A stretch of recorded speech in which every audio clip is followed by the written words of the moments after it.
Evening all. Kaiser 4 here. Kyver. Oh, it's been a day. Here with review for episode 4 of The Mandalorian. Going strong still, guys. Going strong still. Little bit of pushing the line here on this episode, but nothing overt. Nothing too overt. So, this episode is called Sanctuary.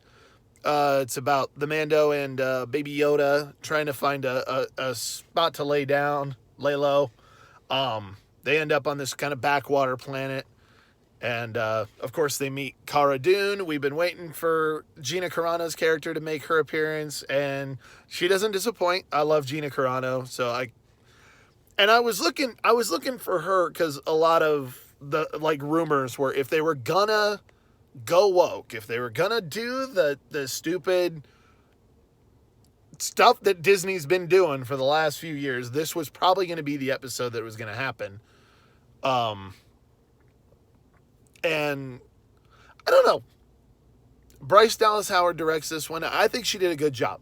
I think she had a good story premise that they went off of. Of course, tons of both references and just straight out pulling from the film The Seven Samurai by Akira Kurosawa, which is great. No problems with that whatsoever. Some fun fight scenes and stuff like that in this episode. Again, a little bit of that pushing the limit, but not by much. And it didn't come from Gina Carano's character, which I was really happy about. I thought again, if they were gonna do it, if they were gonna fuck it up and do the woke stuff and do the power whammon, it was gonna be with this. I should have known better, because you have Phasma, played by Gwendolyn Christie in the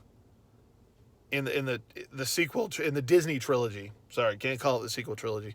Disney trilogy. And they just fuck alled with her. So terrible. Like an actual strong female who gets, 3.5 minutes of screen time in 2 movies that are nearly 3 hours long. And Gina gets a lot more gumption in this episode than Phasma ever did. Ex-Rebels shock trooper, so she's the heavy special forces kind of guys. And she pulls it off because it's Gina Carano, ex-MMA star. She's a badass. She's a legit badass.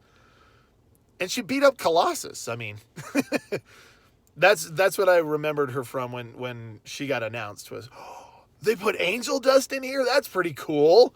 And I love Gina Carano. The only thing that made me like the Fast and the Furious movies, other than Michelle Rodriguez, was she was in one of them. I was like, okay, that's cool. I don't like nobody else in those movies. I don't like those movies.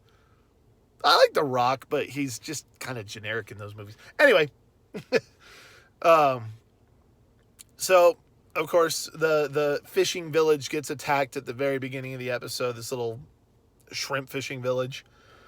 And, of course, the villagers see the Mando's ship, so they send out a group of guys, a small group of guys with all their money to hire him to protect them from the bandits that are raiding their village. Very Seven Samurai, as I said.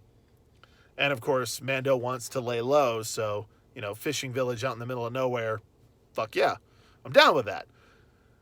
Gives some of the money to Cara Dune, says, it's a bunch of bandits. There's 2 of us. What are they going to do? Of course, there's an ATST involved, so that's interesting. But that is where the little bit of wokey, cringy stuff starts to pop in. You have the love interest character for the Mando is this widow, the war widow. And amazingly enough, in this entire fishing village, they do the who knows how to shoot thing, and she's the one who raises her hand. I'm like, okay, maybe her husband was ex-Imperial military or ex-Rebel military, or maybe even what was his name?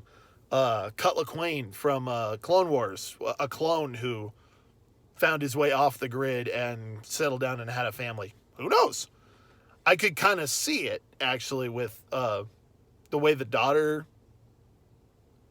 It's like, I could see her as Jango Fett's daughter. I could. But obviously a clone of Jango Fett. So I'm like, okay, fine. That's fine. The fact that it didn't bother me. It didn't bother me. It didn't even raise any red flags. There were no flags going up. I was just like, okay. Now I'm curious, though. Now I'm thinking, why does she know how to shoot? But cool, whatever. So they go through the whole training montage. And of course, everybody's missing. Like one or two guys might hit a lucky pot shot. And she's just tagging this target. Just pew, pew, pew, pew, pew, pew, pew, with Bosk's freaking Relby heavy blaster. I'm like, this is the one part in this episode where I'm like, because of course she can. Why, though? Well, just one little bit of throwaway dialogue. Just husband taught her how to shoot. Simple. Father taught her how to shoot. Mother taught her how to shoot. I don't even care. Just one piece of throwaway. Why is she that good? But nothing. No explanation. No addressing it in any way. Just in this entire village, she's just popping shots. And I'm like, wait, okay, if she was this good, if she's this good at the beginning of the fucking episode, why do they not have one blaster in this village?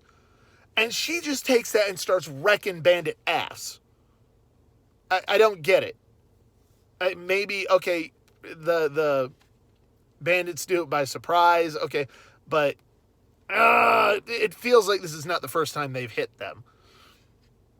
And it's just, like I said, a couple of flags went up at that part. I was like, really? She just nails every shot, one after the other, just spanking bitches left and right with this. And of course, nobody bats an eyelash about it. The Mando just kind of looks at her and goes, does the classic Fett head nod. It just moves on. Like, no question whatsoever. Not, the hell did you learn to do that? Nothing. So I'm like, it's fine. It's not overt. It's one of those, it can be very easily explained. And I can form my own theories as to why she can do this. But I'm like, okay, it's fine. Don't focus on it. Don't focus on it. Don't think about it too much. And sure enough, about 2 more minutes into the episode, I completely washed it out of my head. And like I said, the episode was really solid. It was really good. Bryce Dallas Howard did a good job directing. The writing was good. A lot of character moments in this one. Like, after the last episode was really heavy on the action and just showing what a badass Mandalorians can be, this one slows it down a lot. And the whole concept of him taking off his helmet, I love that they threw in that, again, that little piece of lore. Just give me those breadcrumbs of lore. You know, Cara Dune asking him, what happens if you do take that thing off? And he's just like, you just can't ever put it back on. And it's a symbol of devotion to the Mandalorian way. This is the way. And devotion to his clan and the secrecy of his clan. What was in the last episode, the armorer, the tribal leader for the Mandos said, our secrecy is our strength. Part of that is their helmet thing. Love it. Like I said, for the one little thing that I was like, really? It's fine. It's easily explained. It's not like she suddenly just reached up, she had a lightsaber and she just fucked everything up. It's like, why would you not have done that in the first place? Nothing like that happened. So I'm like, okay, and when I watched it again, it didn't irritate me at all. Like, the first time I just kind of went, because of course she can. The second time I watched it, I was just like, it's not, like I said, it's not overt. It's not in your face, look, she's a woman, she does everything good, the way Disney likes to do with stuff. And the same thing with Cara Dune. Yeah, she's a badass, but 100% believable ex-rebellion shock trooper standing up to an ATSD with a disintegrator rifle. Oh, I love that fucking rifle. That rifle is so cool.